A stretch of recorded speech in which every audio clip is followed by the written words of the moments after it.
Really? Be back here. Hey, what was that? Forward in time. To view alternate futures. To see all the possible outcomes of the coming conflict. How many did you see? 14,605,000. How many did we win?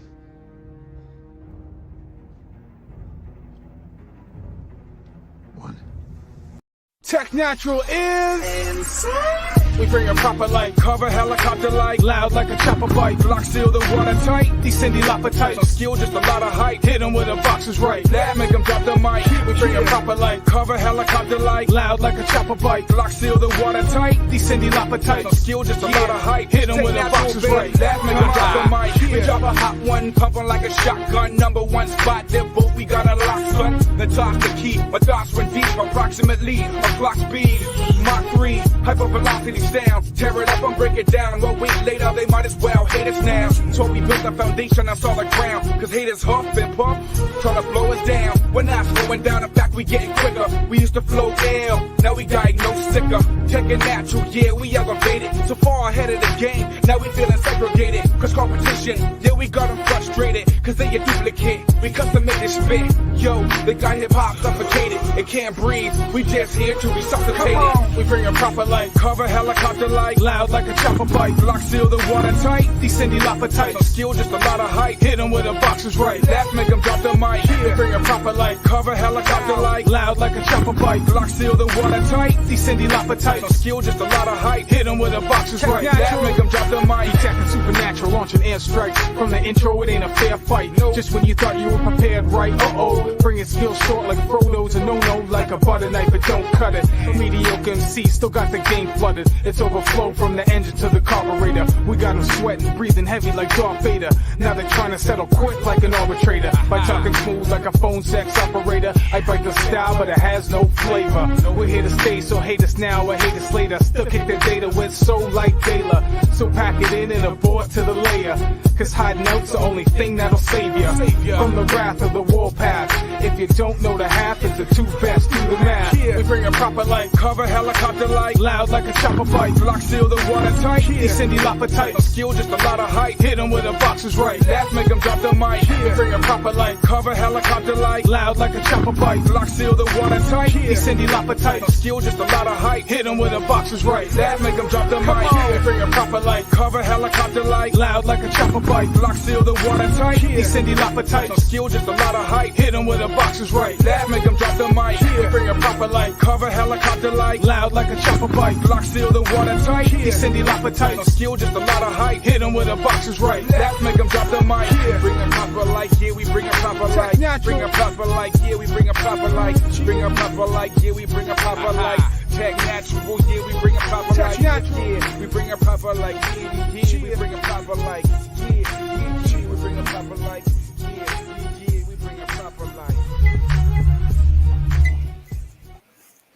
What's up, people? What's up? Welcome back to the show. How y'all doing today? Just gotta switch this around because Danny got himself kicked out for some reason. I don't know how that happened, but there we go. We are all in the right position. Yes, LDG, I know the look on your face. You like that, right? I see you tried to steal my thunder last night when you put it on your screen. And I'm like, no, son. I came up with that. I did. Just so you know. But I can't take all the credit for that because someone did give me the idea to do it. I just can't remember who it is. I want to say what's up to all the people in the chat right now. We got the Flash. We got Oscinator. Deej is in the house. Welcome, y'all. Dandelion. You didn't see it?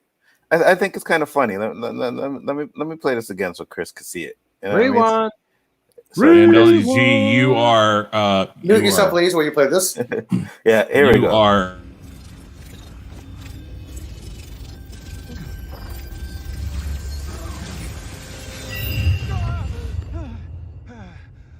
Be back here. Hey, what was that? Went forward in time. To view alternate futures. To see all the possible outcomes of the coming conflict. How many did you see? 14,605,000. How many did we win?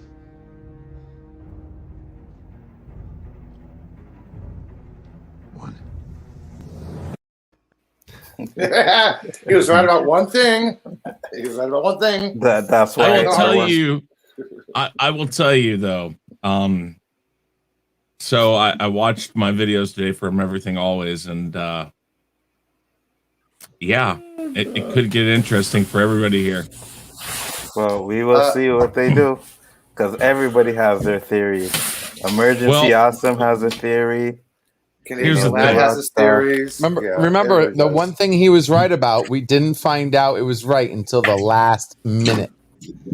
Just remember that when we watch next episode. That one of my theories will not come right until the last episode. So just because I was unbunked doesn't mean I was necessarily wrong yet.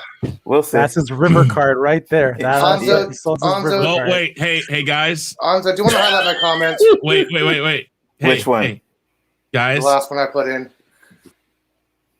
I'm going to tell you something that he's not wrong. If this is right, and this is the same person that word for word did that whole shield scene. I mean, word for word, exactly the way it was on screen. And if this is right, this is from the same source that gave him that. Send me the link so I can watch that, please. Oh, for the record, I came up with it myself before he even said anything. My theory. Oh, I forgot to read this. Sorry. Then maybe he watched one of your videos and was maybe he watched one of my videos. Yeah, and was like, "Oh yeah," you know what I mean? That's pretty good. So he calls man, if that actually would. That would be funny if he came back and said, "You know what? I know I made a video, but I was watching some guy who originally gave me that idea." I would freak out. Okay. And it does give away the quite possibly Luke Skywalker moment. And when I heard it, if it does turn out true, it's like, God, we should have figured that was what they were going to do. Should have seen it coming. I'll watch it. We'll see. What were you going to say, Danny? I said, bet you every time the LDG sees a clip that you have with him, like, why did I fucking teach Ozzo how to get those clips? every damn day he used that shit on me. Yeah, it would be nice for him to say that if he actually taught me how to do it. He didn't teach me how to do it. I just showed him the path. Anyways, what's up, guys? How you guys doing today? Not bad. Not Good. bad. There's the 2 links in private chat for you. Cool. I'll check them I'll out watch them after I watch One Division. I'll watch them.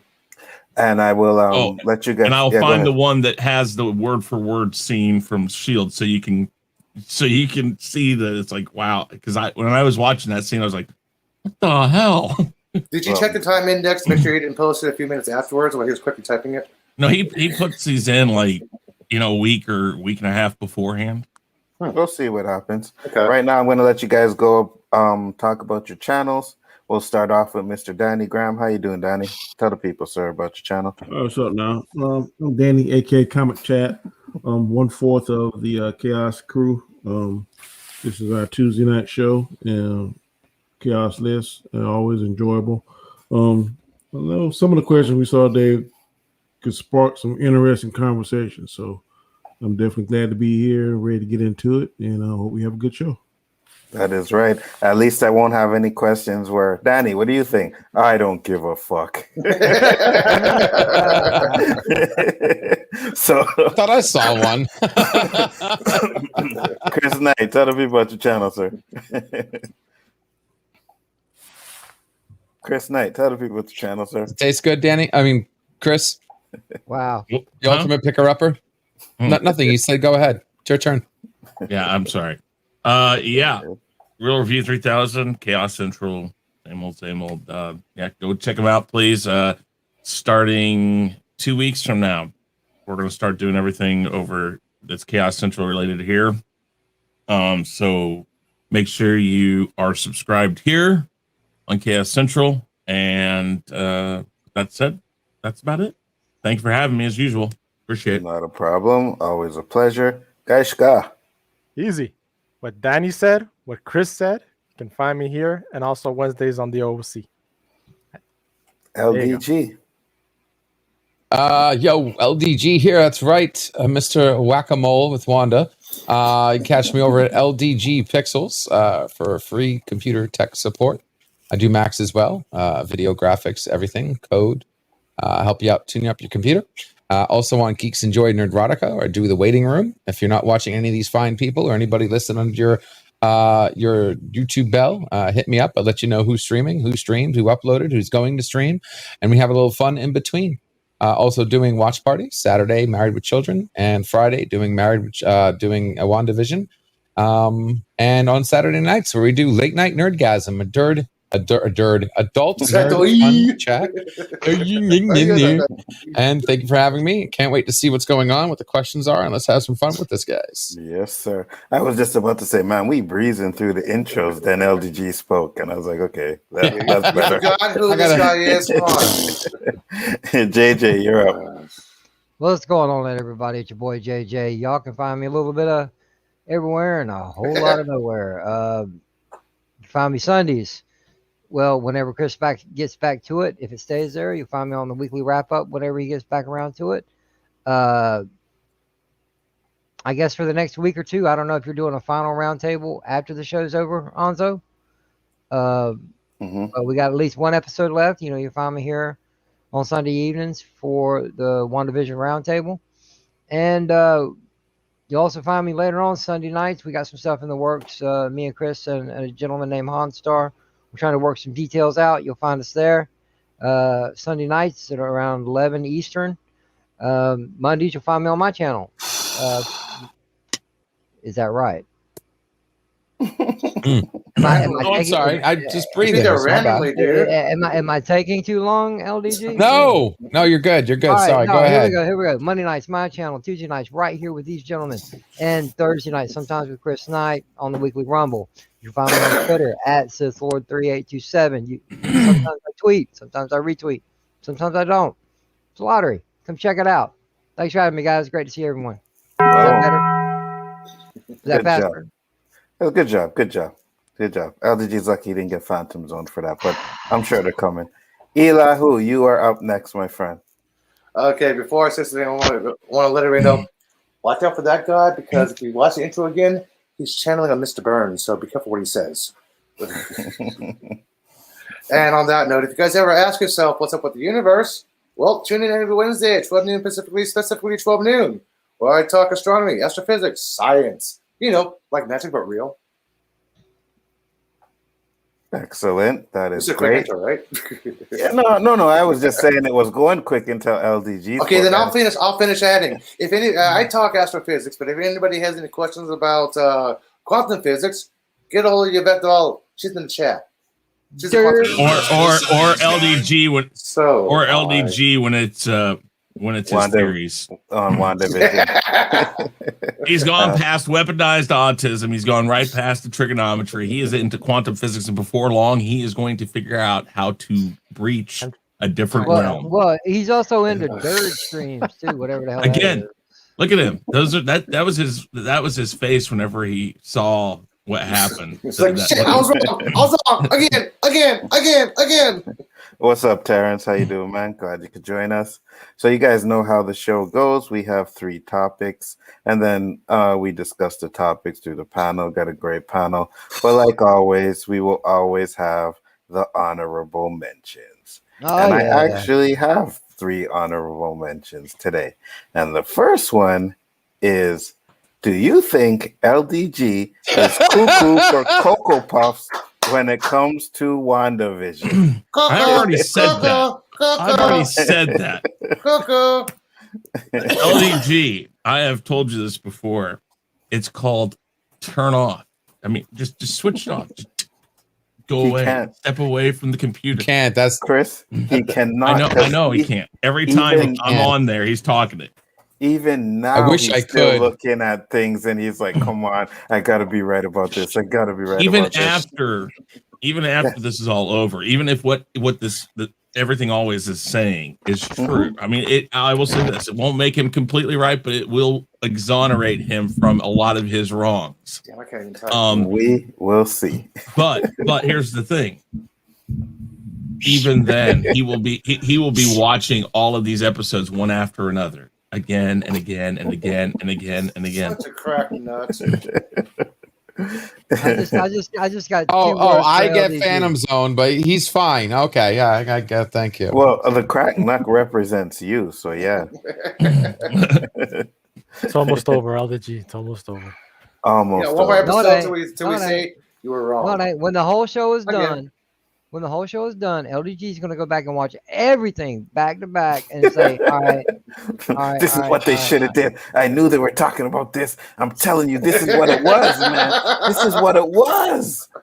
Man, we're going to get flashback from Picard. Oh shit. We're going to get into Falcon and the Winter Soldier, and LDG is still going to be focused on WandaVision. Yep. There's a connection. There's a connection. I'm telling you. Hey. I see it. The Book of Boba Fett, Rangers of the New Republic, all that shit will be out. He's still focusing on WandaVision. Mm-hmm. Absolutely. He'll see like something that looks like one of the one of the stones, Infinity Stones, in the Book of Boba, and he'll be like, they're connected. It's the same universe. It's Star Wars. It's WandaVision. Yeah, it's the same. You see, but that's the thing, though. The Infinity Stones are the beginning of creation. Star Wars happened a long time ago, so it's there. Well, hang on. I got three fellows on the panel right now that all share a similar interest. Okay, you're talking about stones. I think someone needs to take the green stone and shove it right up LDG's ass. Oh, I think it's smoking. I think it's typing smoking. I was about to do that. That was pretty. Turn them sideways and stick them straight up. You can't do that. Hell yeah. You see, what I'm going to say is because WandaVision ties into Spider-Man 3 and Doctor Strange, he's going to have that whole time in between to try and figure out what the fuck is happening in Doctor Strange and Spider-Man 3. Watch, you think it's over? It's not. It's going to keep going and going and going. Is the Energizer and for those of you who are wondering, why is LDG letting him say all this? Normally he'd be like interrupt, because if I am right about this last thing, all of this is going to get shoved right back in their face 10 times fold. I'm making sure they're not being interrupted, and I want this for the record and clear as day, just in case. He does not want to interrupt because he knows he's wrong. You are so lucky, man. I didn't have that set up because I was going to cut you the fuck off right away. Say hi to Zod. I've said it before, and I'll say it again. All right, I'll give LDG the benefit of the doubt. Okay, so far you...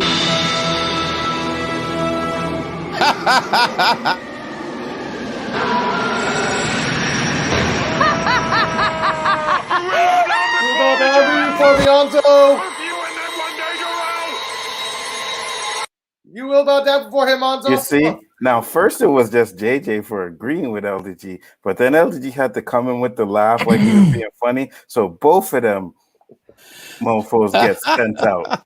Hey, you're number one. Right on, dude. Look at that. Look how JJ thinks of you, man. You're number one. Right on. See, I didn't say he was all the way right. I said sometimes he was right. Sometimes he's wrong. The end, we haven't seen the end yet. It's a lottery. I know, but there is fucking random Phantom Zone. Thank you. Appreciate that. You're welcome. Sometimes he's right, sometimes he's not. I don't know. Come check it out. And you guys wonder why I keep my mouth shut. No, you see what I'm saying? Oh, that way you mute it all the time. Fuck you, LDG. You defending LDG, and LDG's right there making funny. There is no agreeing with LDG. No, listen, giving him the benefit of the doubt is not totally agreeing with. Say hi to Zod. He gets no benefit of the doubt until the final credits go up. All right. I haven't laughed that hard since Schumacher rap. When I was coming up with the idea for Chaos Central, I just didn't see WandaVision coming. I just didn't see it coming. And then this happens. We got LDG Chaos Central, man. Honorable mention number 2. Do you think Gaishka is talking out his ass when he says his new show is coming? I'm going to have to say yes. Because listen, I've been to Vegas. There are tons of casinos that have been in the works, and it says coming soon, and that was 7 years ago. So technically, by those standards, he's still okay. I mean, yeah, it was. And yeah, go ahead. Endgame was coming out for like 8 years, wasn't it? Oh no, not yet. Let's just hope he does better. I think that show would do a little better.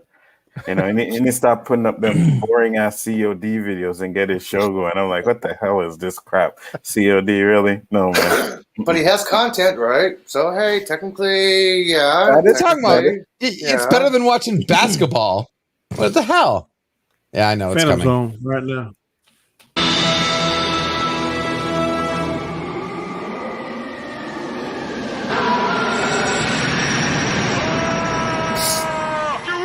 Steph Curry's the best basketball player.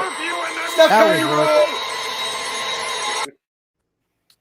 I had to get rid of Elihu too because he interrupting my Phantom Zones. Look at this. No, Look at this. no. Everybody is feeling it. I remember when these panels used to be this size.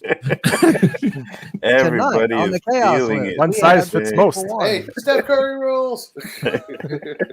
Well, you talk. But for the record, bro, your COD stream, man, thumbs up, dude. Good stuff. That's a great start. We're gonna get you rolling, brother. Yeah, and it's LDG.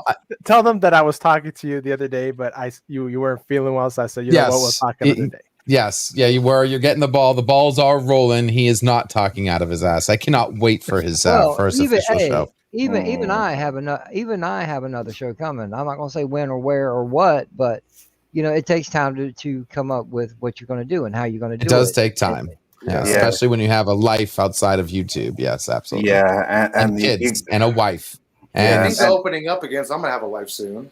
And it wasn't handed to you guys like this was handed to me. So I get it. Takes a little bit of time to get it going, but Jesus, how long has it been? Like 4 months now? No, about my show coming. Well, no, two, maybe 2 months. All right, maybe 2. So another 2 more, and then we'll get a first episode premiere. Guyscar, you know what? He just gave me an idea. I'm going to give you the perfect Phantom Zone just for that guy on your show. And you'll be able to nice juicy red button that you can hit it whenever the fuck. Worth it. Thank you, brother. You want to Phantom Zone somebody? Phantom Zone that, motherfucker.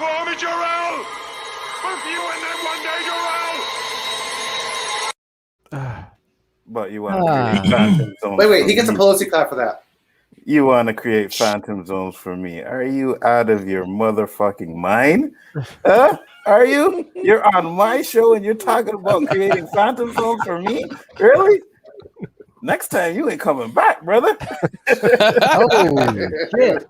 That's not Phantom Zone. That's the black hole. That's being blocked. Damn right. Last and not least, honorable mention number 3. Haven't had one on Danny for a while, so I figured, you know, do you think Danny should just eat donuts whenever he wants to, even when he's in uniform? Hey, I made a comment. Hell no, that ain't gonna happen. I made a comment. I didn't see Danny eating. I'm like, that's kind of odd. Well, no, seriously. So Danny, next time I go see my cousin, I'm gonna give Danny a call. Probably meet up at one of the Piggly Wigglies or some shit like that, and I'm gonna have some donuts for him. I'm gonna buy him some donuts for real. No, Danny doesn't. Danny doesn't strike me as a donut guy. If it's Monday through Friday, 8 to 5, bro, you wasting your money. I can tell you that right now. Danny strikes me as a wings guy. Something tells me he likes a good wing, good winger too. Yeah. So Danny, let me ask you: we at least do this? Will you do this? What? Come on the show in your uniform and eat a donut? No. First of all, I can't have my uniform on any show. Yeah, he can't represent like that. No. And 2, I would never do that because that shit could be clipped and sent all over. Hell. Why you think I was? Who says cops don't like donuts? I tell you. I thought we supposed Did you see RoboCop 2? Humiliate me like that for the whole YouTube world to see? No. I don't think it would be humiliating. I think it would be funny. Funny as shit. Yeah. I mean, you just gave me. Yeah, you just gave me a couple ideas for God's sakes, but I wouldn't do that to you, comic. Don't make no kind of mean. We eat no damn donuts. I'm gonna tell you. No. Hey, if you don't think that cops like donuts, watch RoboCop 2 opening sequence, okay? Oh, we all know that. I ain't saying that cops don't like donuts. I ain't saying I don't eat donuts. I'm just saying I don't eat them in uniform. I know somebody will say something smart. I will get pissed off, and I will get the short end of the stick. I can't it's better to get pissed off than pissed somebody. Unless you're into that sort of thing. I'll be like this, Danny. I'll be like this, Danny. I'll be like, it's good, isn't it? No, I'm gonna smoke. I gotta ask. How long you been on the force? 25 years. Have you ever? I'm talking about from day one, first day on the street. Have you ever ate a donut in uniform? Maybe inside an office, but never in public. Okay. I can see a commercial right now with a swoosh, and you have Danny in uniform. Just do not. Don't come up with no ideas. I'm not gonna find it funny. I have an idea. I can see someone making a joke about Danny eating a donut and Danny whooping his ass. Like I said, get your damn pistol with him. Bam! Right back the backside of the pistol. New file. There you go. Okay. Screenshot and smile for the camera. All right. So we will get into topic number 1, and we did have a lot of good topics in the chat today. I didn't have any, and I was looking through. I seen a couple, but I like these ones first. These ones better. So first one is topic number 1. New Black Superman. Superman is being rebooted, and it is said that they want to go with a black Superman. Is it because they are not staying true to the character, or straight racism why a black Superman is being received in a negative light? Whoever wants to start this one off, start that one off. Go ahead. I will say a few things on this one. One, this is staying within the comic books. This has happened in the comic books, right? I don't think that it's straying from the path of what Superman has been. I think it's not racism mostly. Of course there's racism in it. I guarantee you somewhere, some way there is racism in it. But I think a lot of it is because people like Henry Cavill and they want more Henry Cavill. And they think that this is a guarantee that he won't come back. Now, I've heard he isn't. I've heard there's no actual word if he will or won't. This goes back to my thing with WB, DC, all of that over there. They need to make up their mind what they're doing. It's always this over here. We're doing this, but we're still doing this. As soon as the Snyder comes out here in a couple weeks, if it's what people are hoping for, there's going to be the brand new hashtag that's going to blow up. It's out there already. Hashtag finish the Snyderverse, I think is what it's called. Mm-hmm. That's going to be with Cavill.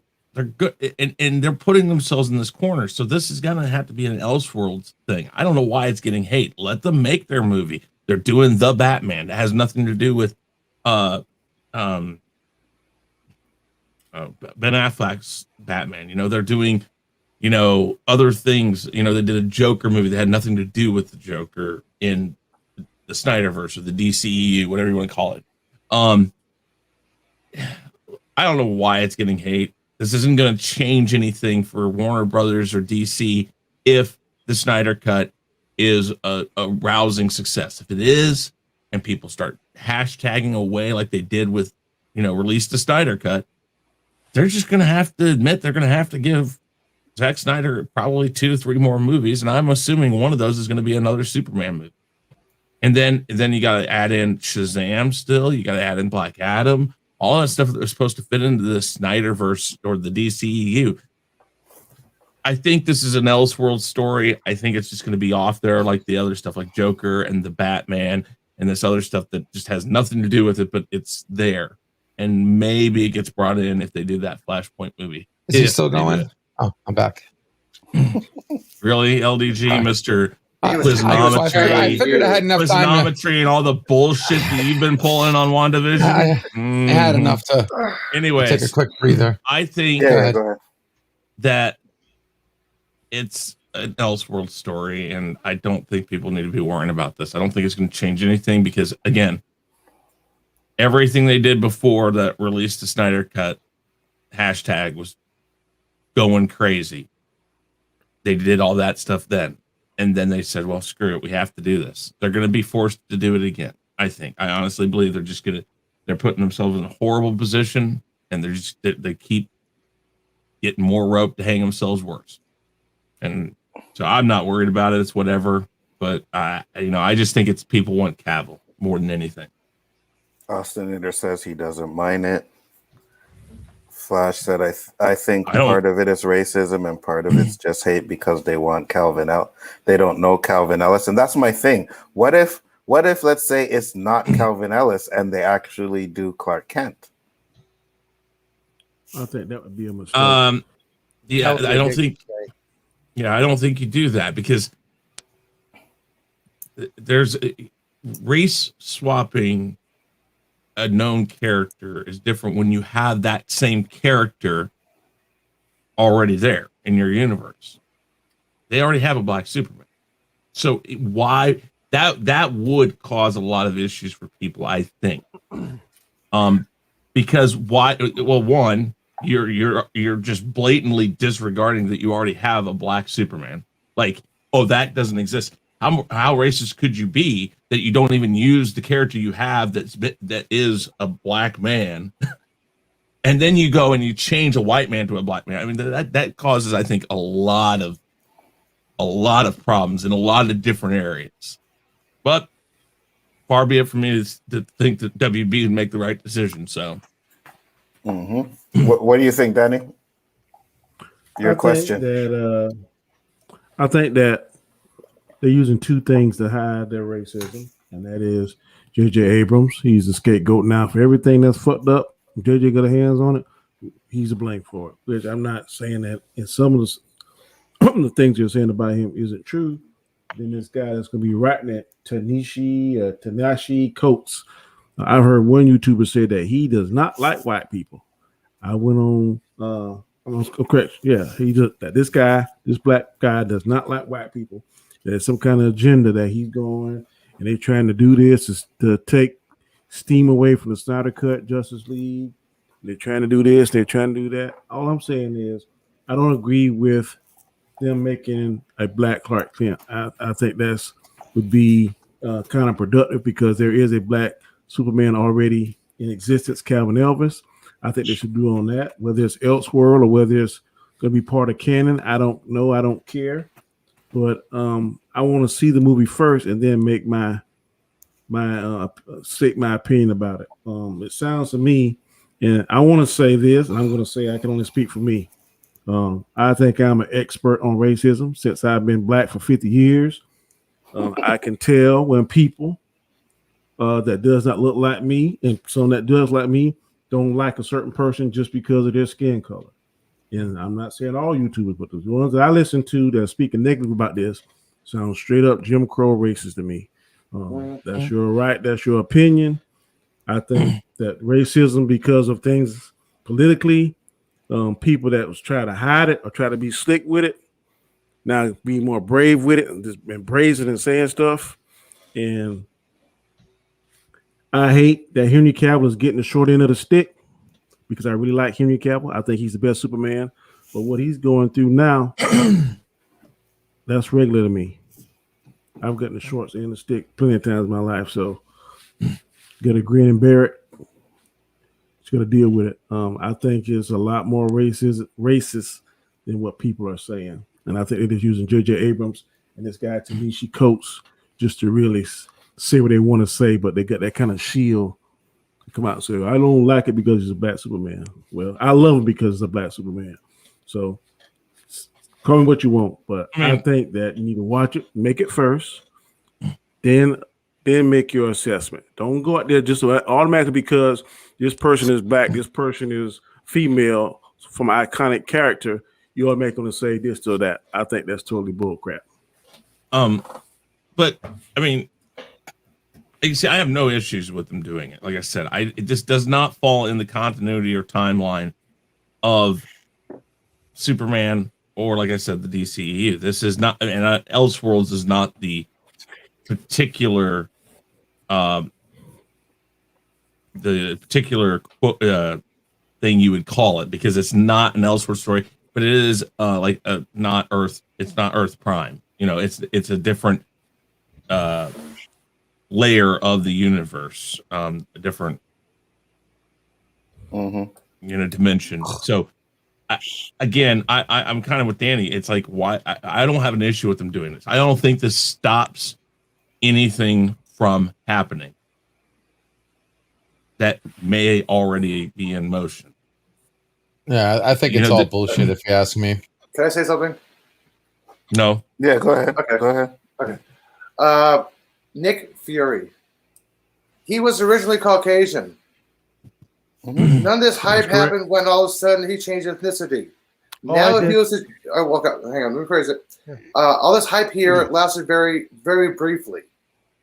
If they happen to change Nick Fury back to Caucasian now, everybody's going to say, what the hell's going on? It's racist. You're recasting somebody. Like, wait, this guy's originally white. Who cares what the fuck somebody's skin color is? Homer Simpson's yellow. Okay? I don't give a fuck. If they want to go with the universe worlds of the like from Superman D, from Earth D, yeah, let them go. It's Superman continuity. They're not messing with anything. There are multiple Supermans and multiple worlds. If look at the comic books, okay? Prime example. The studios are basing these movies and TV shows off the comic books. This is where they're getting the ideas from. There's a black Superman. Deal with it. There's an Asian Green Arrow. Deal with it. There's a female Thor. Deal with it. It's based on the comics. There's a black Captain America. It's in the comics. Deal with it. You don't like it? Talk to the comic book creators, okay?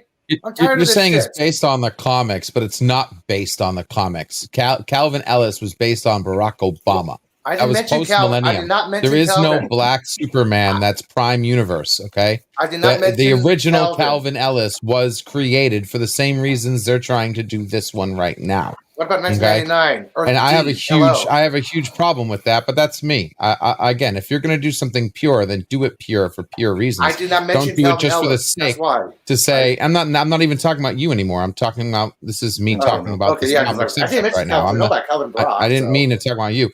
If they were going to say this is not some other kind of black Superman, then they should have said it's Calvin Ellis.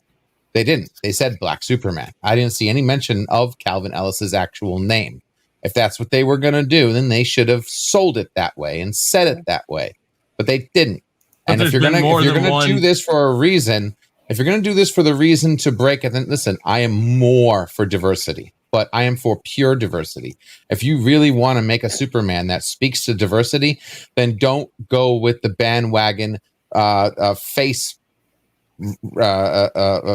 plant of ethnicity. Don't make it, it looks like regular Superman, just a black person. If you want to break ethnic barriers, then go with an Asian Superman. Go with a Ethiopian Superman. Go with the Australian Superman. Like, just really go out there and start including some of these other ones, except for the mainstream, what people think is the step stool way to getting into racial diversity. Because if you're doing it for the wrong reasons, it's going to show. And even like I said, we live in a different world today doing this post-millennium world. Like I said, even the original Black Superman is not I don't want to say it's real Superman, but not in the main DC continuity. It's not OG. It's post-millennium. Anything post-millennium, that's where we start. You think this whole racist thing is racicity, inclusiveness is just now? No, this has been starting ever since we passed 9/11. We're seeing this trend ever since past 2001, 2002, 2009, where we're seeing this jump. But before then, original Superman, it was a white guy. It was a Superman was defined within being Superman. Now, I am for if you want to do something like this, where you want to break some boundaries, get some originality. And I think this is something a lot of people can agree with, that I don't want to see rewrites of origin stories. I want to see more people, new characters, original ideas.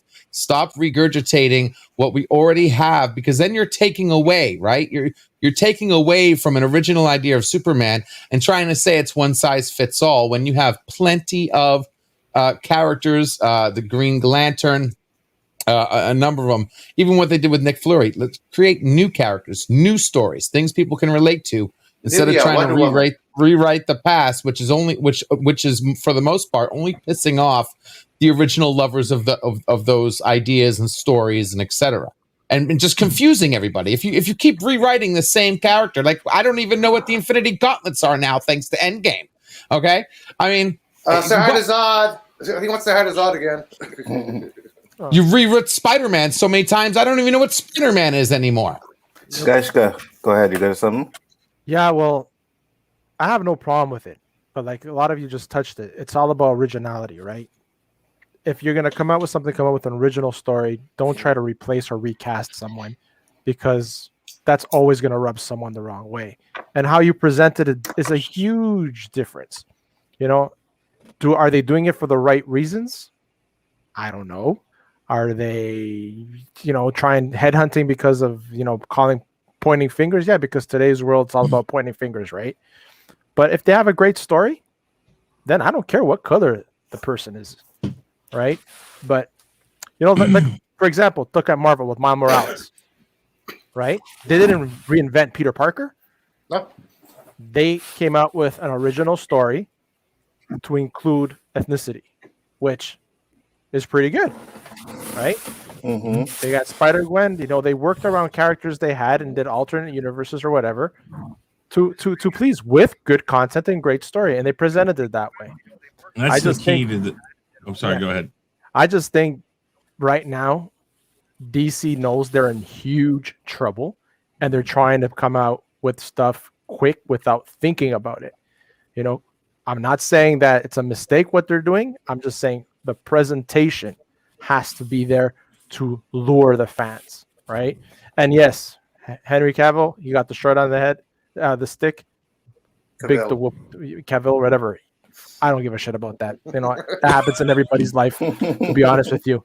That's serious, but you snooze, you fucking lose. So he wanted to play, with this whole renegotiation of his contract with them. Guess what? So basically, yeah, man, I'm all for it as long as it stay true to the an original story and they do it right. JJ, what do you have to say? Bruce, like Magneto? Sorry, I had to make a comment about that. Listen, the world, ever since Superman came out, the world has been used to a white Superman. It's been Clark Kent. That's what we know. Then after Superman died, we got something called the Reign of Supermen. The boy, the robot, Steel. Yeah. Steel. Hello, Black Superman. Hello. That was the guy with the hammer, right? The big metal hammer. Yes. Yeah. The suit, Iron Man, kind of. There was a black man in there. I don't know nothing about this Calvin Ellis. Like I said, I'm not a book guy, so I have no clue about it. I didn't mention him. He's not Calvin. But as far as people and the character, is it a good idea to portray Clark Kent as a black man? No, I don't think it's a good idea. But at the same time, like Chris was saying about, the multiverse, different worlds, the elsewhere regions, whatever, if you want to make a black Superman, then feel free to. And this goes to my thought about anything. I'm talking about, we're in the representation times. I don't care if you're white, black, yellow, gay, straight, bi, tri, transgender. I don't give a fuck who you are. They have a place for everyone, but don't force it. It has to be part of the natural storyline, pending it's well written, which is rarely seen nowadays. That goes with anything. If it fits in the storyline, then great. Put it all in there. We don't care. Make it fit, but don't shoehorn it. We're in that time right now. Then, next thing you know, we're going to start seeing Black Batman, Black Aquaman, Black Shazam. We're in that time right now that Black Adam. For some strange reason, okay, we all think the color of our skin matters. And it fucking don't. I'm sorry. It don't.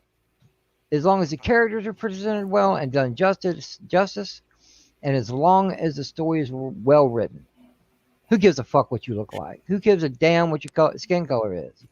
You know, just let it work, let it fit, let it be fluent, let it be fluid. Just go with it. Who gives a damn what they look like? And that's where they kind of bit their own ass too, because not only are they trying to do this in a way that people like say, oh, well, because it's in a different universe, it's A-okay. Okay, yeah, I'll give it to you in a way. But then you say, well, now we want inclusion between the Superman universe and the Green Lantern universe. Now you got to put two people together that are in two separate, you know what I mean? First of all, you're trying to create a show that's saying, okay, this isn't really real. It's somewhat real. But then you have another story that's somewhat real. Look what they did with Flash and Supergirl. They had to like make a story where they were crossing different Earths just so they could be on the same show. Yeah, then they put them on the same Earth finally. Yeah, and then they're putting themselves on a train that's headed to a train wreck at the end. You know what I mean? Like, what the hell? And confusing everybody and just making it one big mashed potato. I said this on another stream, and I'll say it again. I don't give a fuck if they make Clark Kent black. I don't care if they make him Asian. I don't care if they make him that Indian Superman that they had on YouTube, right? Oh, I don't care. As long as you funny. give me a good Superman story, it doesn't matter if he's black, white, Asian, or anything, because that's not what makes Superman Superman. The color of his skin does not make him who he is. So if you want to give me a black Clark Kent, you can give me a black Clark Kent. You want to give me a black Batman, you can give me a black Asian, whatever Batman. Because as long as you stay true to the characters, then it doesn't matter what the skin, what his skin color is. You can give me a Latino Spider-Man, Superman with the power of the chancleta. Anything can happen. Anzo, nobody has mentioned the black Batwoman yet. The key here people is have, but no, right? No, listen, that show's crap. Period. Yeah, okay. I agree with you on that. Right? Doesn't matter who it is. Sorry. The thing is that's the thing. This doesn't matter, and JJ said it. It doesn't matter what skin color this person would be. Doesn't. It's the story. Yes, exactly. And right now, WB and DC. I'm sorry, they just haven't. Okay, listen. Joker was a phenomenal success, but I think that was an absolute like, holy fuck, what did we do here? And now they're thinking, oh well, we could do the Stop Batman. Pineapple, please. Let's just move. They're trying different things. Again, I know everything says Cavill's possibly out, but I don't think anything that might have to do with the Snyderverse or the DCEU. This does not fall in line. They're going to continue to do these as they're playing out whatever's happening over there. They're taking again, they're still following the DCEU. They're just going very, very, very slowly with it now. And in order to supplement this superhero thing, they're trying to give us other things. But let's think about this. They could give us a much, much darker version of Superman if they wanted.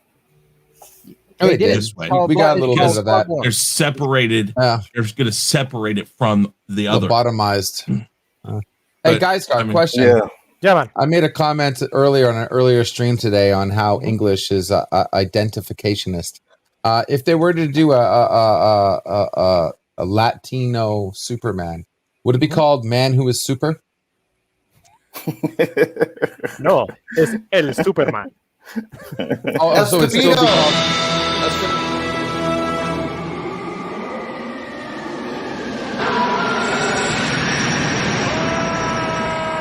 You will not down before me, Jarrell. Both you and them one day, Jarrell. No racist bullshit on this show, bro. What the hell was that? What I said, identificationist, not racist. What the heck? It's funny that you say that, because when I was in Spain for the first time and my cousin had comic books, it wasn't actually like, it would say like it's my El Hombre Araña, like Spider-Man, but it would say Spider-Man's there. So a lot of times my cousin goes, "Yeah, it's Spider-Man," and I'm like, "What?" Spider-Man. We'll move on to the next question, guys. Great one. Topic number 2 is: does Superman need a black director?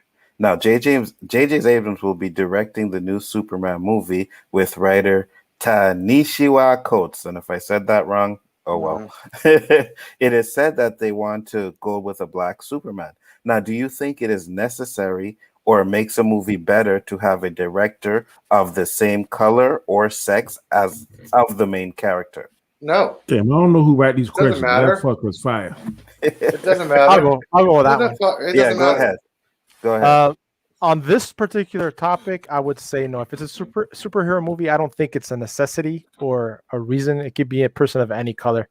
But to go because for a superhero movie, no. Whoever gets the job, I guess, who's best fit by the studio should get the job. I don't think it's about color for this one. Now, if it's something to do with historical events of the black culture, there I agree 100%. If your ass ain't black, you're not sitting in that chair. That's what I think. Danny? What question was it? I was going to say the exact same thing Gasco's going to say. It doesn't matter what the fuck your skin color is or ethnicity is, except when it comes to like diversity documentary stuff. If you're telling a story about natives, Cherokee Reservation, there's a question. You want to have a Cherokee tell that story. It's like, hey, this is us. Like African American history. You want to have somebody who's African American descent. It's like, hey, this is us. This is our story. Not just some white person going, okay, this is what they suffered through. This is what they went through. Like, yeah, okay, that's your opinion of this stuff. This is that first-hand account of it. Like, I agree with Guy Scar. Chris, there's the question. Okay. It says, J.J. Abrams will be directing the new Superman movie with the writer, blah, blah, blah. Do you think the writer of this... Yeah. So another Superman related. Do we need to make everything racial? Go ahead. Yeah, we're bringing fire today, bro. We're bringing fire. I don't necessarily think you gotta be. I don't necessarily think you gotta be the same color, same sex. It might give you more insight, so to speak. But if you are a director or a writer that has any semblance of intelligence, first of all, you're going to do research. Second of all, you're going to get somebody that fits that particular demographic that you're going to make the movie about, and you would pick that person's brain. Then, along with your co-writer, whatever, y'all would can work together to try to get something that's one is actual believable, two that is actual realistic, and three, just make sure that the story you tell it in a respectful and truthful manner. If you do that, it doesn't matter whether you're black, white, blue, green, male or female. But if you go there just thinking that you know it all and you don't do any of those steps, then I think you're going to fuck it up. But if you go there, you do it right, you have a plan, like I believe Kevin Feige has a plan to get from point Iron Man to point Endgame, then the point WandaVision. So he knew the right people to go see and talk to and get together to make sure. So I think if you apply that same rules, that same work ethic to whatever project you take, it does not matter. Absolutely. However, if you are doing something factual, then I think you need to have a lot of people that are privy to. Go ahead. No, keep going, Danny. Keep going, Danny. I'm saying well said, Danny. But I said, I think you got to have a lot of people that are actually knowledgeable and privy. Okay, for instance, perfect example. I'm the only police officer on here, so I also want to do a book about police officers. I think he would call me and say, "Hey, Danny, can you tell me, give me sense, blah blah blah," instead of calling LDG and be like, "Well, LD, no, I can tell you what I don't like about him, but he won't know the nuances that I know." Same way, like if I was want to do a book about computers and all that kind of stuff and Prometheus, I wouldn't have the clue to it, but LDG would. You said it. So not me. So my God, I was wondering. Shit, 54 minutes and 27 seconds, and it wasn't Pickles. Wow. That's my opinion. All right. So first I want to say, I want to go with what Flash said here. It does matter, Eli, because why would you want a white man directing and writing a black Superman story? The guy will end up in Compton listening to Tupac, Shakira, and Biggie, which I don't disagree with him on that one. I really don't. I responded in the chat while Chris was talking. I put, What a quote unquote is a black Superman story? Living in poverty, gang stereotypes. I don't get your statement. Black Superman story. I'm like, is it a stereotype of a black Superman story, or is it just somebody who happens to be black? I don't get it. I'm sorry, I'm just confused here about that. I'm confused. Okay, sorry. this is the thing, though, right? That's not the director's job, though. Right. We're not talking about the director, but someone in there has to have, you know what I mean? Like Danny said, if they're going to write it, the writer has to be black or the director has to be black, because someone has to be black, because they don't always write black people correctly. They just don't in these movies. And we have a history of them writing us as poverty. Look at what they did with Batwoman. Batwoman was a criminal. Can I? A drug dealer, criminal before she became that. That's how they see us, and that's how they write us. So at the end of the day, there has to be at least something with someone that has some sort of color involved in it if you do it. I do not agree. Hold on. I do not agree that the director has to be black, because Blade did not have a black director.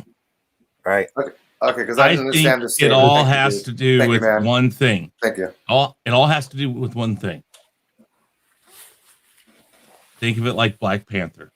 Black Panther was heavily involved. Everything within it was about black culture. Black culture, and exactly. History. And the two screenwriters were both black. Yes, and Black Panther needed that. Yes, exactly. No, and that's what I'm saying. Yes. If this Black Superman movie is that steeped in black culture, then they need a black scriptwriter or screenwriter. They have to. Now, if this is just standard Superman stuff, then you want somebody there who is of a black ethnicity to say, hey, that's a little over the top. You made him a gangster or something first or something, whatever they do. You know, all the stereotypes. You want somebody to just kind of watch over somebody's shoulder and say, okay, no. Yeah, that's why I asked, like, stereotypes or. But if that's all it is, then no, it's not necessary. I agree. Like Danny said, that person, hey, what do you think about this? Too much? Too little? Is it good? You know, but if it is a Black Panther style movie, you've got to have that. You have to have somebody that understands the culture, the history, and because I think that was one of the best things about Black Panther is that as a white man, I watched it and I was like, wow, I think this is really done well, because I don't see stereotypical stuff, except, you know, the beginning they're in the projects. Let's just be honest. But that was also kind of their thing. They wanted to help their own people outside of Wakanda. And that's where, whether or not we like to admit it or not, that's unfortunately where most of Black America is at. And how many people went looking to go and travel to Wakanda right after that movie? Yeah, for real. And how many people actually went to the projects in Oakland after the movie came out? A lot of people were in the projects. You see, the thing about Black Panther is not only did they stay true, they had like African wear that was accurate to African people and stuff like that. So absolutely, with that, you need that. With Superman, this movie, no, you don't. What you need more than anything is someone who understands Superman. That's what you need the most. And if a person understands Superman like they're supposed to understand Superman, whether they're black or white, then you don't have to worry about the stereotypical racism shit that there might be in it. I agree. All right. If anybody watched Coming to America, oh my gosh, I want to make one quick statement. Coming to America was directed by two white males and written by two white males along with Kenyon Burris, and it was heavily black influenced. So that right there, it proves what I said. You don't have to be the particular color of the people in the movie, but it helps to have a consultant or someone on the set that if you start going too far left, too far right, they can say, nope, you need to do this right there. So that's how I feel about the situation. Well, and like you said, if it's just your standard stereotypical Superman, the first thing I would say is, as a writer, is just write a Superman movie. Don't worry about the color of the skin. Just write it, and then let the actor be what he's supposed to be. LDG, you gonna say something? Oh, sorry, Chris. I didn't know you weren't finished. Well, I was just gonna say, I'm sorry. Let him go, and because I want him to get his thought out. Because he's like me; he has to get it out sometimes, and I understand that. Well, it's fresh in the mind. I'm still trying to memorize what I was going to say. Appreciate that. All right. So anyone who goes to production school, there's a thing. A director has a set of priorities. There are more important things for a director, for a writer to have than otherly knowing the story. They don't have to know what they're actually writing about. That's what consultants are for. That's what that's what for people who are in charge of telling the writer, this is what you need to know. The writer has to have the tools available to be able to write about the subject matter that he's writing about. But the core priority skills a writer must have, you must be a good writer. Okay. So these are things when we're trying to say, should we have a black director? No, having a black director has nothing to do with being a good director. Okay. You want somebody who is in that position to do the best job that person is in charge of. And that, it would be nice to have somebody who has prior experience and says, I've made this movie and I've made this movie and I've made this movie. Right. But that's not the goal of a director. That's what you have. This is why they spend billions of dollars or millions of dollars on movies, is because they hire people to guide them and let them know, okay, well, I just looked at what you wrote and Calvin would never do this, or a black Superman would never do this, or this would never do this. And they would give them input so they can rewrite and make things more along the lines of what should be. Okay, but a director his job is to be a director, not to know Wakandan, ethnic, particular details and whatnot. A good director has a conversation with the writer of the project to make sure they have their vision correctly. Trust me, any director will tell you this. If you're going to do a Superman movie, the director should have people that have been intimately involved in all Superman related pasts and be integrated in their input being taken into account for. The reason why directors get fired is because the writer complains like, "Hey, this is not what I wrote." The director's supposed to go with when the movie production. The director's supposed to go with what the writer. The writer's vision. With all due respect, it's the producer who gets the final word. The person who's paying for it. Either or, someone has to be knowledgeable in the fact that we're doing a Superman movie, whether it's the writer or the director. Somebody has to. Yes, it has to be. No, not them. You can't write Superman and not be a fan of it. That's why Marvel does so good, because everybody they have on there is a fan of the comic books or something that they are doing. And you have fans of Superman involved in the process, but the director does not have to be a Superman fan. I didn't say the director, but it either has to be the director or the writer.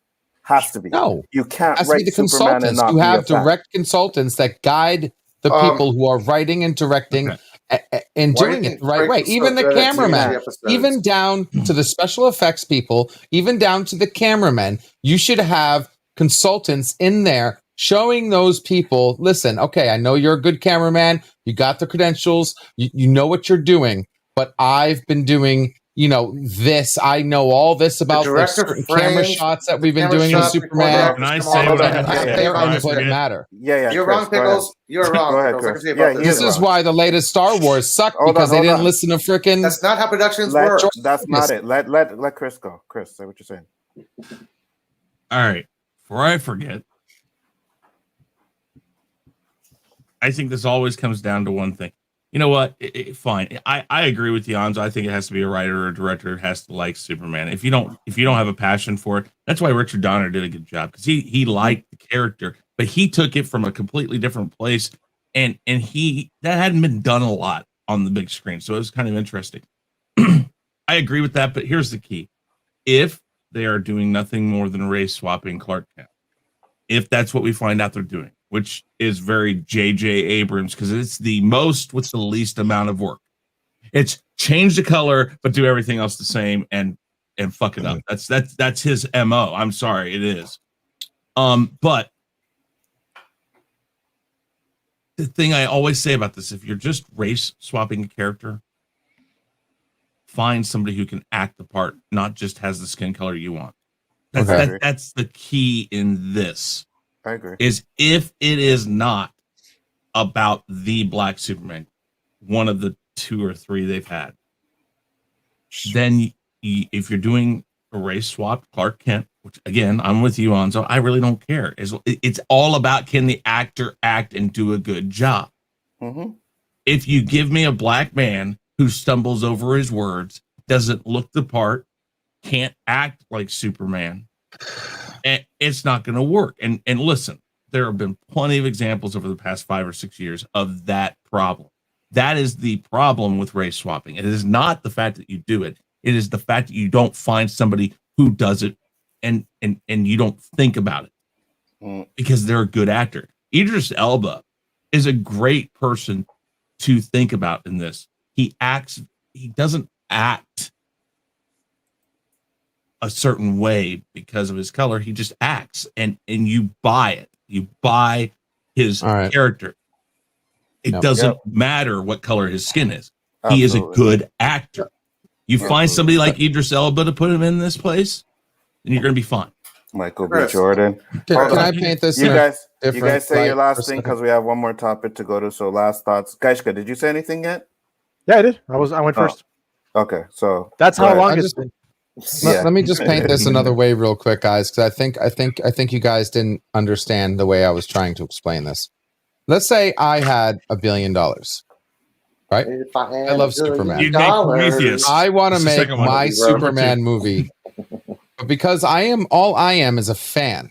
I have no ties to writing Superman. I have no ties to producing Superman. I have no ties to the original comics. I am just some guy who loves Superman and wants to do a Superman movie, and I got them put the penny to back it, right? But I want to be in charge. Now remember, a director's role isn't to actually change the movie. Okay, a director is just supposed to have good communication speed skills, make sure the communication is there, he's the decision maker, he's the person who analyzes everything, has the information he needs, and he performs the leadership role over getting the job done. Now, if I were to make this movie, obviously I would hire. I don't care what's always the case. I'm telling you, my case. I would hire people. I would hire people specifically related to Superman production. People in the comic books, people in the movies, people in the TV shows, people in the novels, and I would listen to them, make sure all the information is out there, and I would be the decision maker to say what's in and what's out. Now, you're telling me that I shouldn't do that because I am not. I wouldn't be a good director for that. I should just be shunned. No, what I'm telling you. Yeah, go ahead. Let me tell you how production works, whether it's television or movie. Okay, after the set is completed, the director does a little walkthrough.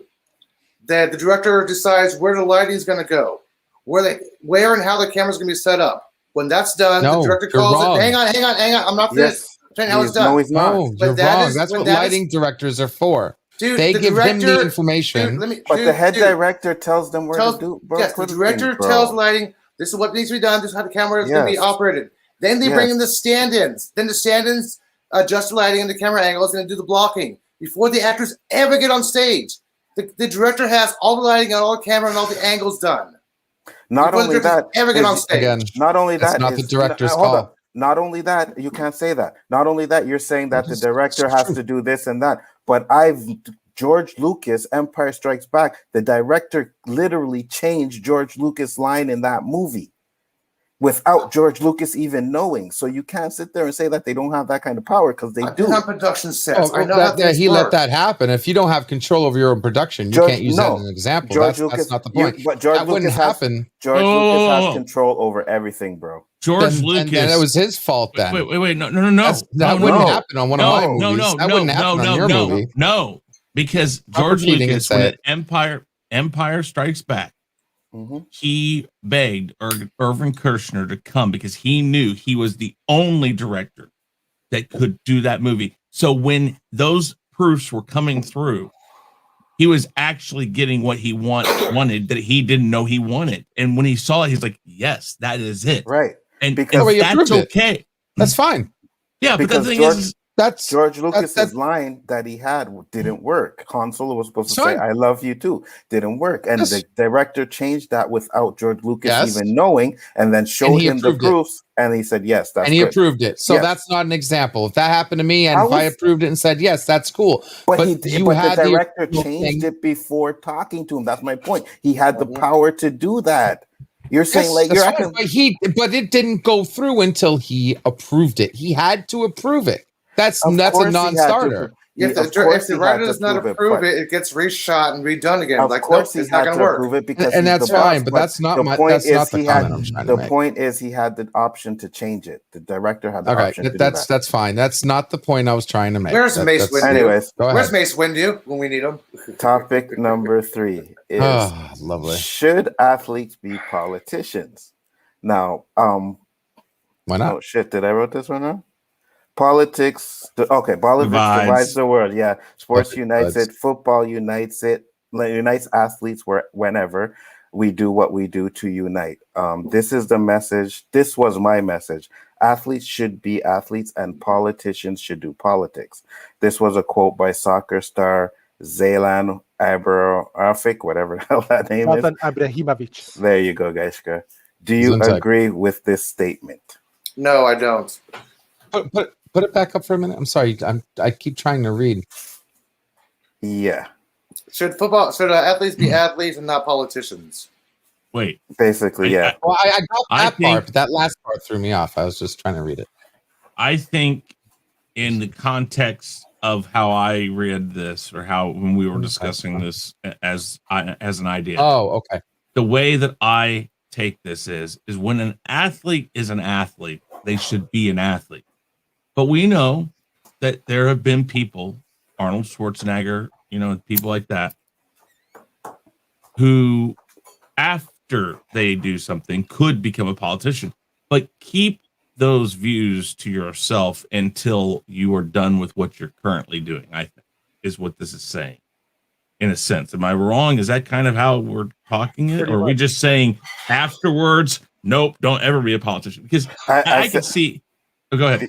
I was more thinking about while they're like in the limelight and they're like LeBron James, because they show a picture of LeBron James, so I kind of compared it. I absolutely believe that anybody who looks to an athlete, while they're an athlete, or a musician, or a movie actor or actress, and thinks that's where I'm going to get my political ideas from, you have no idea how politics works. These people have so many people who grease their paychecks, who give them money and tell them, hey, this is, and let's be honest, we can tell what most of these people believe in. And if you just want to go down, I'm a leftist, I'm a rightist, whatever. If you want to go down that road and follow one of these people down that rabbit hole, go ahead. Or you could be a person and think, I need to find out my own facts for myself. Athletes have too many things that cloud their judgment. They have endorsements that lots of times they're said, oh, no, you can't say that, you can't be like this, and all of that stuff. While they're doing that job, an athlete, an actor, an actress, whatever, I think they need to just step back and let people have their own opinion. Too many people are too easily influenced because, hey, it's LeBron James. If LeBron James, buys bubble gum, whatever brand bubble gum, I should buy it. I mean, there are people who think like that. So they need to understand there are highly impressionable people that watch them, and they need to kind of think about that. So yeah, when they're athletes or whatever their job is at that time, yes, they need to be on with that. You know what your statement sounds like? I'm sorry to say it, Chris. The shut up and dribble statement. That white woman said. Barkley. That's what your statement sounds like. Yeah, you just basically promoted professionist. Based on your profession, you can't run for office. That's no. I'm sorry. That's horrible. You didn't say that. After the fact. That's what it sounded like. No. After you are out, then you can go and perform that civic duty. That's what you want. When you are in that arena, you have to think. Well, no, you don't. So can I say something? So LeBron James shouldn't say nothing about the murders that were happening by cops. He shouldn't come out and say that because he's playing basketball. I don't think that's political though. I don't. So you're telling me you can play basketball and let me be finish. a Let me senator finish what I have to say. Hold on. Let him finish. I don't count that as political. That's civics. That is social, economic, injustice. Yeah, that's different to me. Okay. Yes, it can stray into political, but he's not talking in a political sense. He's talking about injustices. Okay, so I can agree with you on that. No, I will never tell anybody who's in, the movie world or athletics, no, shut up and dribble. No, I don't think they should, but I'm not going to tell them they should shut up and dribble. I don't think that's what they should do. Let them talk. But they personally need to think about there are many impressionable people out there who will take what they say as law, as that's what I think. And they need to be careful. Now, not in this particular statement, but in the overall, what we're saying, should they stay off of a political stage? I don't call this politics. It is a part of the political world. It's just what he's talking about is completely separate. It's not stepping into a world of politics. No. So let me ask you this. Would you consider what happened to Colin Kaepernick politics? Because it got pushed into politics when they said he was disrespecting the flag.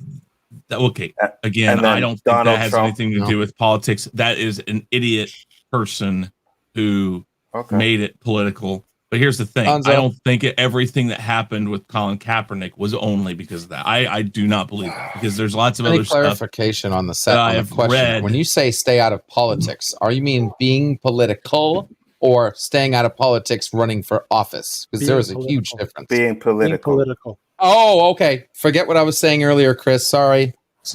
Misunderstood. Okay. Being political. I'm with it. Yeah, I took it completely different. Sorry. It's okay. Danny, what you got to say?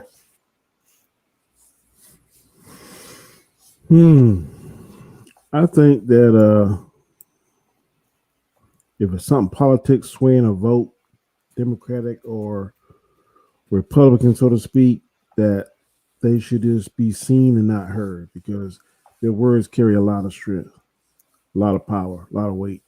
But I think if it's something civil, like what Chris said, black males, black people getting killed at an alarming rate by other people, and something's hitting close to home, or women getting raped, or whatever the civic thing or the injustice that you just totally cannot deal with and had enough of, I think it's your duty, if you choose to, use your platform, be it baseball, NBA, NFL, to make people aware of it.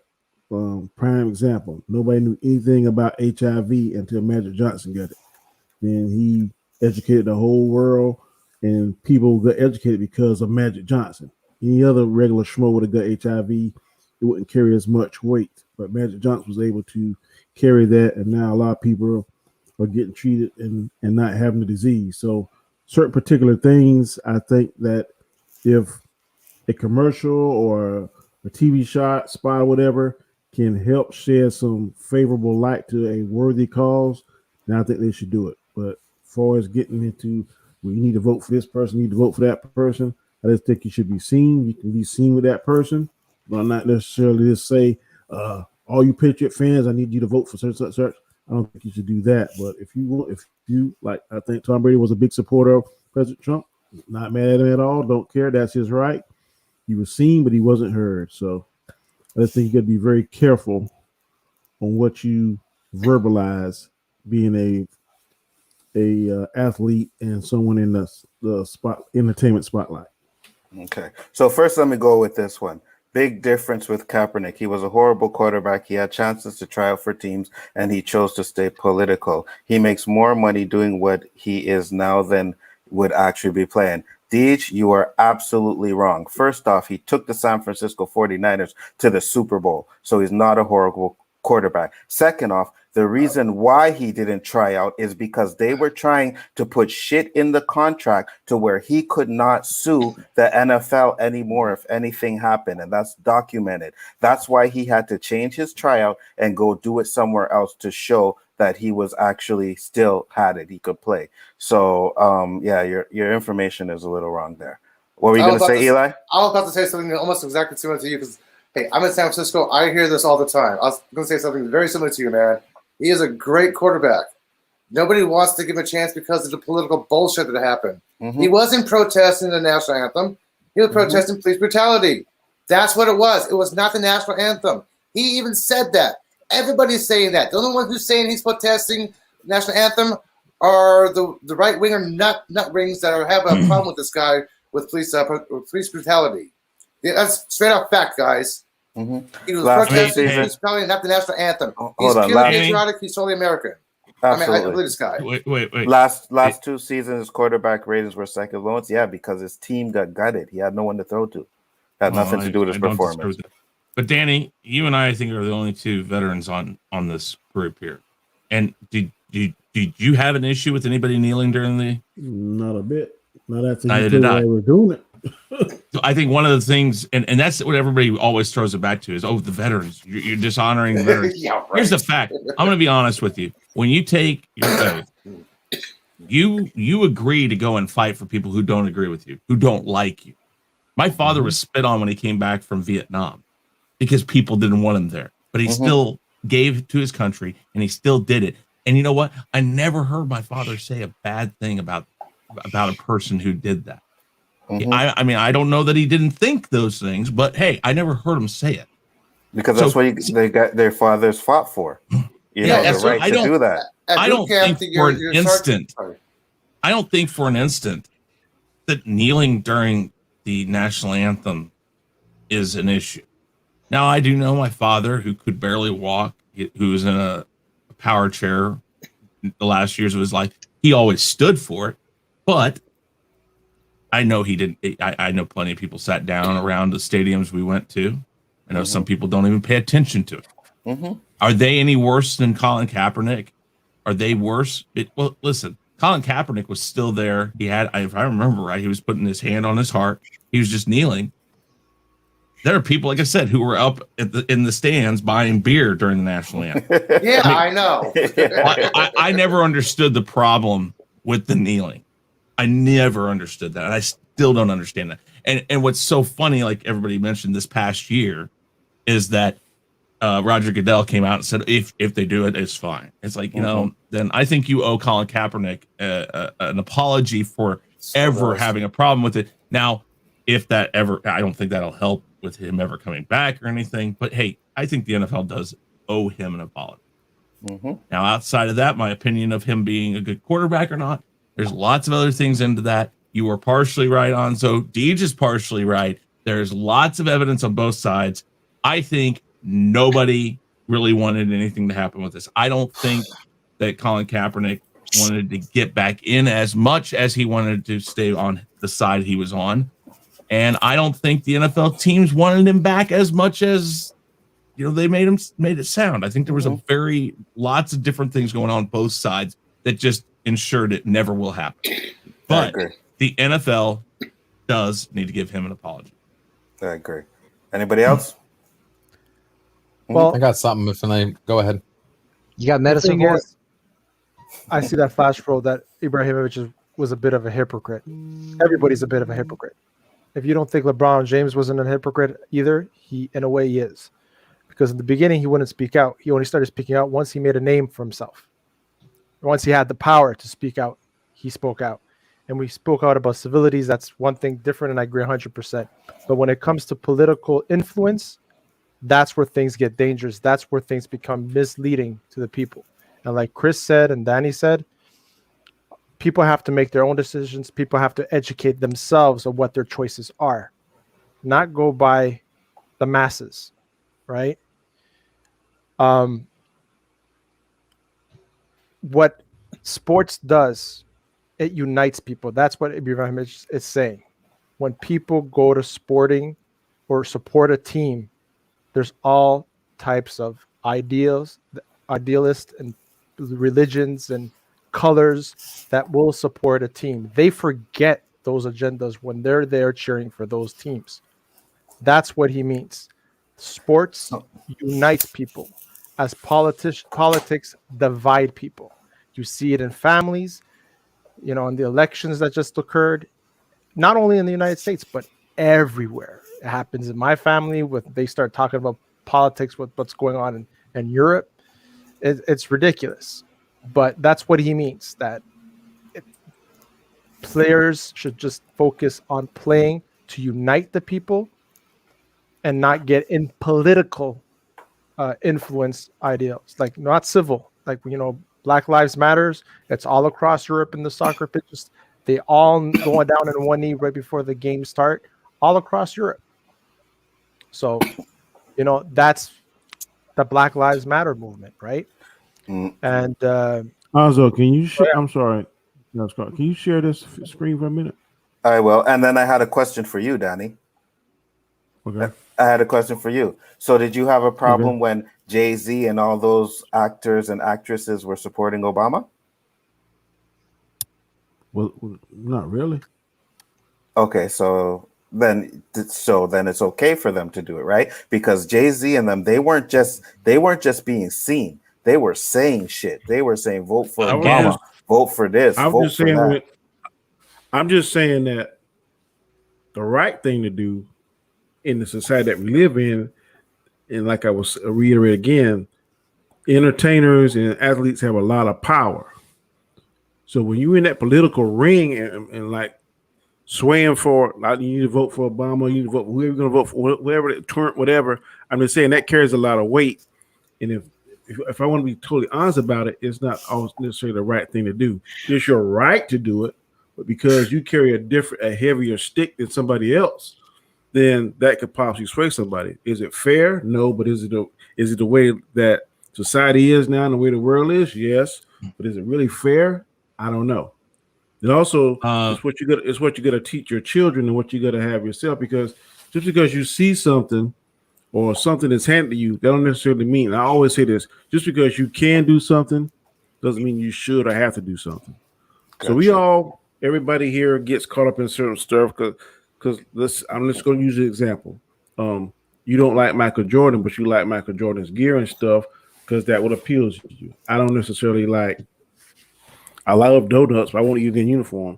It's just whatever grabs you, whatever your thing is. Hold on. I'm not trying to. No. I know you're not. But let me just make one thing clear. I don't dislike Michael Jordan. I don't dislike him. Compared to Pistons and stuff. I know you don't like that. Was a shot against Hanzo. I didn't know that. Oh, okay. No. And these topics tonight, I'm trying to be 100% serious. It is zero comedy. I know. But that's what I'm saying. I don't necessarily hate Michael Jordan. That's not the case. He's not overrated. I'm just saying you just got to be careful because Charles Barkley said it best. I'm not your parent. I can't quite word I said, but something about role model. Yeah, I'm not a role model. Yeah. Yeah. So you got to teach your kids. You got to instill enough sense. You got to have enough common sense yourself to say, "Look, yeah, I like Jay-Z. Yeah, I like blah blah blah blah. But at the end of the day, is this going to improve my life, or is this the really right thing to do? And Absolutely. Should your popularity for someone influence your day-to-day activity? No, it should not. You should have enough common sense for yourself to say, yeah, I like this, but no, I don't like that. And sometimes those lines get blurred in the society that we currently live in. I agree. And what's this you're showing, Danny? Sorry, Chris, hold on. This is going to Deej. This is Colin Kaepernick's QBR the last few years he played. Mm-hmm. And I don't see nothing that looks crappy to me. So and it's that not forecast Wikipedia. you listened to was wrong. It's not Wikipedia. Look at that. It's not Wikipedia. And I could tell you that last 78.5% rating is a lot better than Cam Newton did this year. What Cam was what? 53, 53.4, 53.5, something like that. I can guarantee you. Go ahead, Chris. Going to what you said about, the black community coming out and saying vote for Obama and all that. And like this past year, a lot of people were standing up. I think the key, again, that goes back to you have to understand how impressionable people are. I don't want people voting just because they're told to vote for somebody. And I'm not saying that's why people voted for Obama or Biden or Trump. I'm not just saying that. But there is a much larger majority than most people would like to admit that do vote that way. And I think that actors, actresses, athletes, all these people need to understand that. They need to say, listen, do your due diligence, do your homework, but go vote. That is more important to say it that way, because you want educated voters. If you want to start a website that has the the things you want them to see that you believe are good for a certain candidate, fine, do that. But you don't need to be saying it on TV, because if somebody's only watching you on TV and only making their decision based off of that, I think you need to think about that. Help educate those people on why you believe they should vote a certain way. Gotcha. But again, I think that's their civic duty, though, to stand up because of their exposure, in a sense, to at least try to help people go out to vote. I don't think that gets political. It's when you start diving into, hey, vote this way. MTV used to do it really well. They just said rock the vote. And they didn't have anything else other than famous people getting on a commercial saying rock the vote. And I think that's powerful enough. Yeah, that's basically what somebody did. That's basically what. Sorry. Thanks for loving the show, but don't come with that stuff. I don't buy that shit. Anyways, you guys say your last thoughts. We're gonna close it up soon. So if anybody else, JJ, you didn't say anything on the matter. Yeah. And JJ, it involves two subjects I could care less about: politics and sports. Oh, Incorrect. Listen, guys, it's not about politics. Just hear me out though. I don't pay attention to neither one of it. I'm a pop culture guy. I'm a gamer. Movies, TV, games, YouTube now. I'm being exposed to things I've never really paid attention to. As far as the bending, the taking a knee thing during the national anthem, I don't see it as a sign of disrespect, because there are cultures kneel before God. Yeah, there are cultures that kneel. You kneel before royalty. I don't take it as a sign of disrespect. That's just personal preference. Other people are taking it as disrespect, and that's where the problem starts coming in. All these people start to develop a voice, and then the voice kind of decides where this person's career, whether it be an athlete, actor, anchor, fisherman, whatever. People's views are starting to disrupt life, man. People are losing their jobs for this shit. They're pretty much saying that you can't have a right to feel however you want to feel, or do what you want to do, which which goes down to our Bill of Rights. Now they're going to start adding little subtext at the end of each bill. Like, hey, freedom of speech. Okay, as long as you don't offend somebody. Come on. This is stupid. We've lived by this for years. Humanity is pedaling backwards. We need to fucking stop it now. We need to move forward as a people instead of keep repeating history. Well said, JJ. Those who did not learn from I agree, and you definitely nailed. You definitely nailed on the first point I was going to make. This whole kneeling thing is completely subjective, because I think it's reverse psychology. As far as I'm concerned, if you kneel in front of a flag, you're giving it more honor than you are standing in front of it. So I never got the whole disrespect part, but that's fine. They want to call it disrespect. That's disrespect. It's not about politics. It's not about what you're saying, because there are so many things that a person in power or a person in the public light can say and influence a whole the entire masses. It doesn't have to be politics. It's freedom of speech. That is the top thing that this topic should be about. That's what they're doing. They're exercising their freedom of speech. And just because you are in a certain profession or seen in a certain limelight shouldn't affect your freedom to speak. End of story. Now, again, you should be careful. And I agree with Danny when he said that.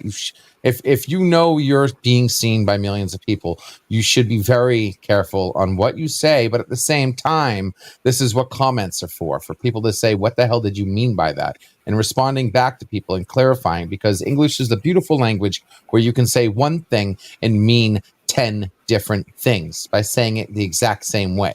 So you're never going to say one thing, that no matter how much you prepare, no matter how much you do your homework, whatever you think you're saying, 50 people are hearing you 50 different ways. Okay. But that's where freedom of speech has its secondary effect of being able to clarify what you said. Like when I said earlier, when I was talking about the Superman thing, I was hoping you guys, well, do you mean this? So I could iterate the answer to that and clarify what my original meaning was, especially earlier today when I was talking about English being racist. English isn't actually racist. I was trying to say another point that later finally got clarified when I clarified what I was saying. But should you be limited from your freedom of speech just because of your profession or your social status?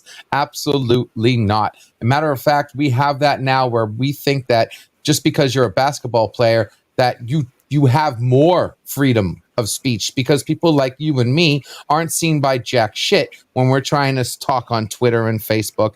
And yes, you know where this is leading. We need a true public platform. So maybe that way we can actually have the First Amendment freedified and have people be educated properly on what everyone else is actually thinking. Okay, I will educate you. There is a U.S. flag code. Hold on.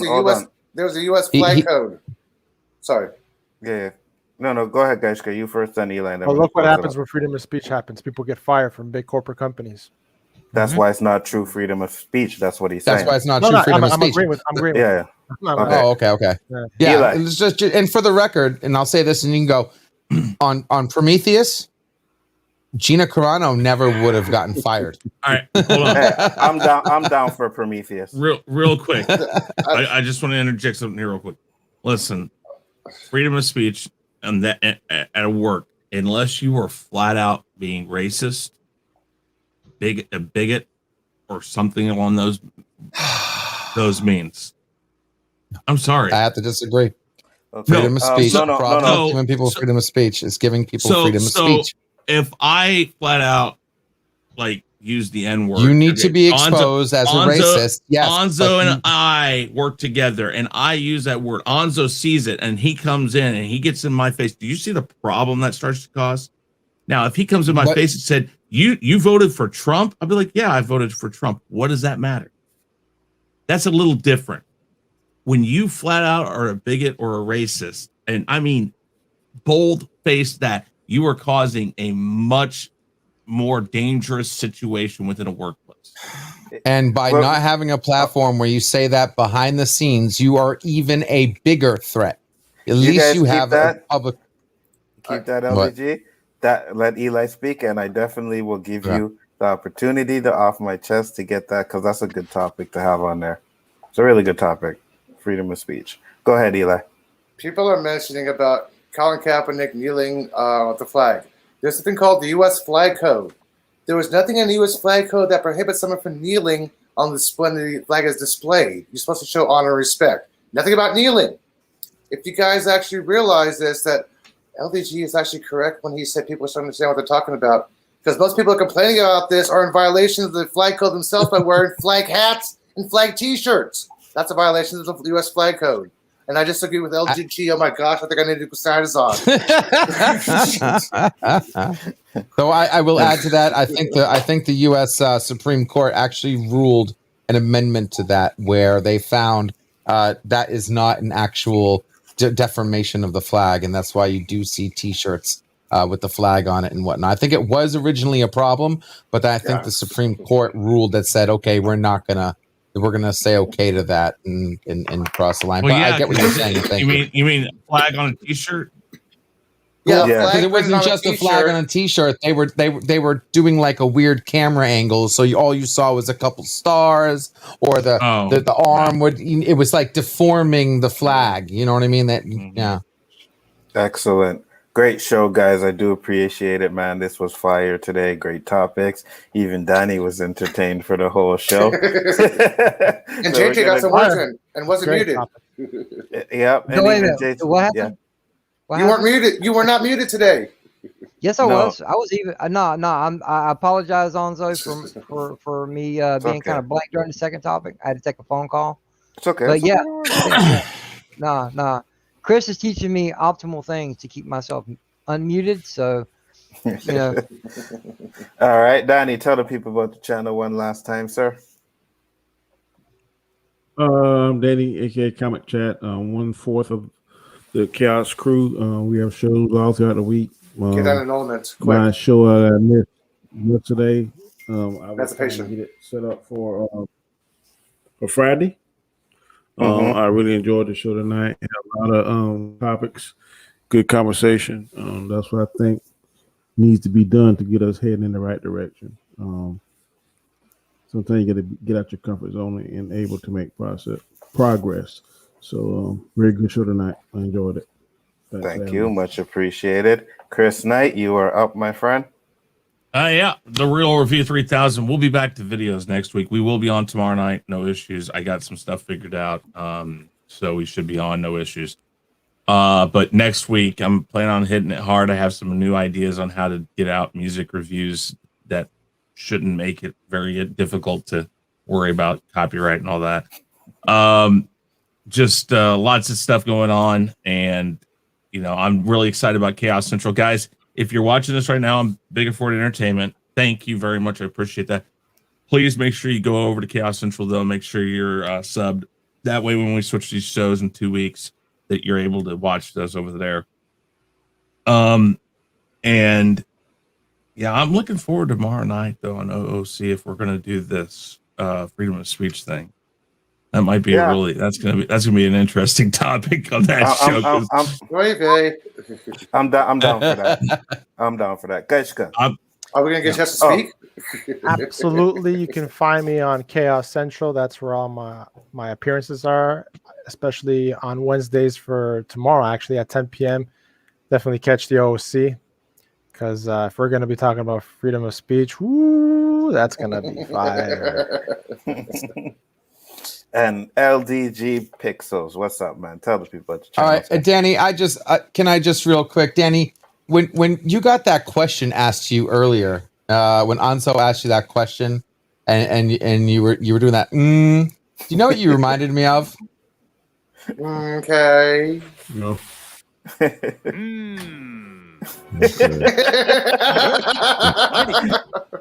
Yes, sir. I think America is the greatest country in the world. Oh, fuck, I like that. Ren and Stimpy, dude. Like, as soon as he was like, that's good, man. No, sir. Say, Danny? or were you going to say that? Okay. I was able to entertain him. Yes, you did. I think I got a new super chat. LDG Pixels, guys, what's going on? And Geeks and Jordan and Erotica in the waiting room. Hit me up anytime, guys. Having fun with the community. Thank you. No problem. Glad you could make it too. JJ. Wow. What's up, everybody? It's your boy JJ. You find me a little bit everywhere, a whole lot of nowhere, mainly on most nights right here with these guys. Most of these guys right here on Sunday night for the One Division Roundtable. Same channel, same great people, with a few additions on the Roundtable anyway. And over on Chris Knight's weekly wrap up, if he decides to keep it on Sunday or not. Monday night, my channel, Randomness at its finest. Random panel, random topic. Come by, check it out. Like, share, subscribe. You know all the fun stuff. Loud. Too early. Too loud. Yeah. Loud? Really? But anyway. Premature gull ejaculation. Tuesday nights, right here with these fine gentlemen, talking whatever Onzo wants to, and the rest of the panel want to throw at us. And of course, the crowd favorite honorable mentions. And And on Thursday night, sometimes you'll find me on Chris Knight's Weekly Rumble, either as a contestant or as a combatant, as I like to say. And sometimes he likes to change it up, and I'll come in as a wild card. But you'll never know when that happens until it does. And last but not least, you can find me on Twitter at Sithlord3827. Sometimes I tweet, sometimes I retweet, sometimes I don't. It's a lottery. Come check it out. Great to see everyone. Sorry I was away for some of it, but yeah, great show.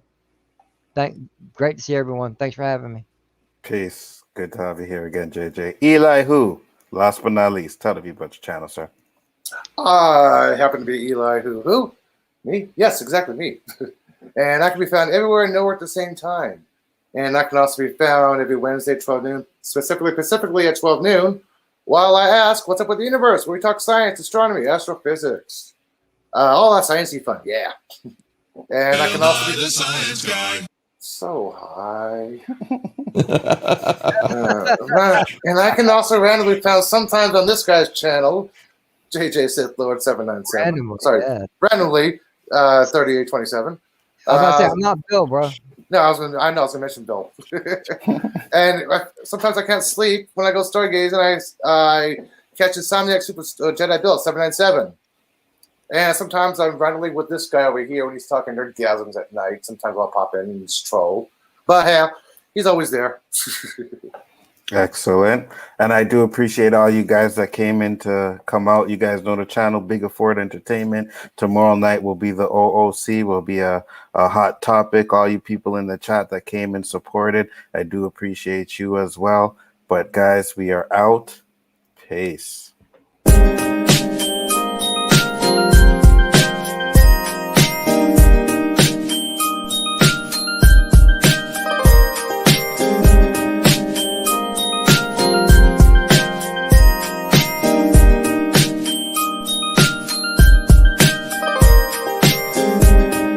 The greatest trick the devil ever pulled was convincing the world he didn't exist.